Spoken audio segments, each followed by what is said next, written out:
اسلامی عقیدے کے مطابق 4 نبی ایسی ہیں جو اللہ کے حکم سے آج بھی زندہ ہیں۔ ان کی تفصیلات اور زندگیوں کے واقعات کو بیان کرنے سے پہلے یہ سمجھنا ضروری ہے کہ یہ انبیاء کیوں زندہ ہیں اور ان کا کیا کردار ہے۔ قرآن پاک اور احادیث میں ان کے بارے میں مختلف تفصیلات ملتی ہیں۔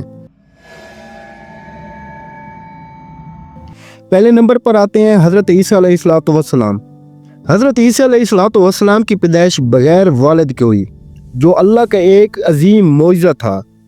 ان کی والدہ حضرت مریم علیہ السلام کو اللہ نے پاکیزگی اور چناؤ کا اعزاز دیا تھا۔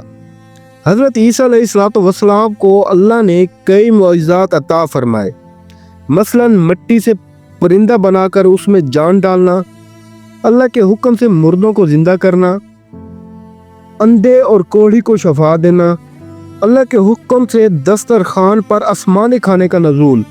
جب یہودیوں نے انہیں قتل کرنے کی سازش کی تو اللہ نے فرمایا قرآن پاک میں سورۃ النساء میں، جس کا ترجمہ یہ ہے، اور انہوں نے نہ تو عیسیٰ کو قتل کیا اور نہ ہی انہیں سولی دی، بلکہ ان پر شبہ ڈال دیا گیا اور اللہ نے انہیں اپنی طرف اٹھا لیا۔ حضرت عیسیٰ علیہ السلام کو اللہ نے آسمان پر زندہ اٹھا لیا اور قیامت کے قریب انہیں دوبارہ دنیا میں بھیجا جائے گا۔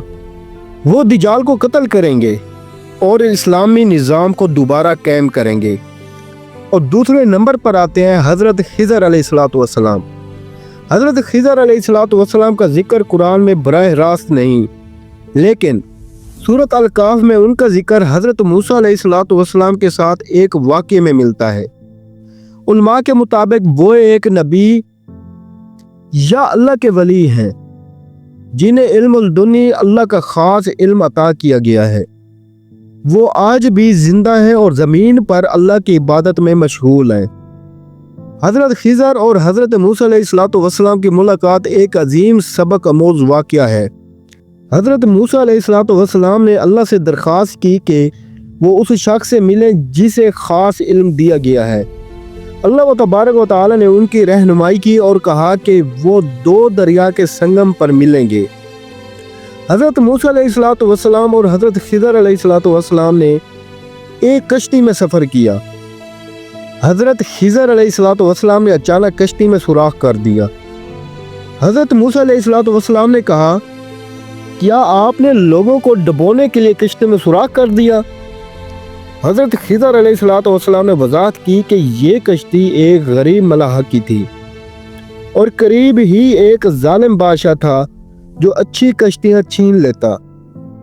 سوراخ کرنے سے کشتی خراب دکھائی دی اور بادشاہ نے اسے چھوڑ دیا۔ اس طرح سے اس غریب ملاح کی کشتی بچ گئی۔ سفر کے دوران حضرت خضر علیہ السلام نے ایک لڑکے کو قتل کر دیا۔ حضرت موسیٰ علیہ السلام نے کہا، کیا آپ نے ایک بے گناہ کی جان کو ناحق قتل کر دیا ہے؟ تو حضرت خضر علیہ السلام نے وضاحت کی کہ یہ لڑکا بڑا ہو کر اپنے والدین کے لیے آزمائش بننے والا تھا، اس لیے اللہ نے چاہا کہ انہیں اس سے بہتر اولاد عطا ہو۔ ایک بستی میں جہاں لوگوں نے ان سے اچھا سلوک نہیں کیا تو حضرت خضر علیہ السلام نے ایک گرتی ہوئی دیوار کو ٹھیک کر دیا۔ حضرت موسیٰ علیہ السلام نے کہا، آپ نے اس کام کے بدلے کوئی معاوضہ کیوں نہیں لیا؟ تو حضرت خضر علیہ السلام نے بتایا کہ دیوار کے نیچے یتیم بچوں کا خزانہ تھا اور اللہ نے چاہا کہ وہ بچے بالغ ہو کر خود اسے نکالیں گے۔ حضرت خضر علیہ السلام کے اعمال سے یہ سبق ملتا ہے کہ اللہ کی حکمت اور ان کے فیصلے انسان کی سمجھ سے بالاتر ہیں۔ اور تیسرے نمبر پر آتے ہیں حضرت الیاس علیہ السلام۔ حضرت الیاس علیہ السلام کو بنی اسرائیل کی ہدایت کے لیے بھیجا گیا تھا۔ وہ اپنی قوم کو بیل نامی بت کی عبادت چھوڑ کر اللہ کی عبادت کرنے کی تلقین کرتے رہے۔ قرآن میں فرمایا گیا ہے، اور بلا شبہ الیاس رسولوں میں سے تھے۔ جب انہوں نے اپنی قوم سے کہا، کیا تم بیل کو پکارتے ہو اور سب سے بہتر خالق کو چھوڑ دیتے ہو؟ حضرت الیاس علیہ السلام کے بارے میں کہا جاتا ہے کہ وہ آج بھی زندہ ہیں اور زمین پر اللہ کی عبادت میں مشغول ہے۔ اور چوتھے نمبر پر آتے ہیں حضرت ادریس علیہ الصلوۃ والسلام۔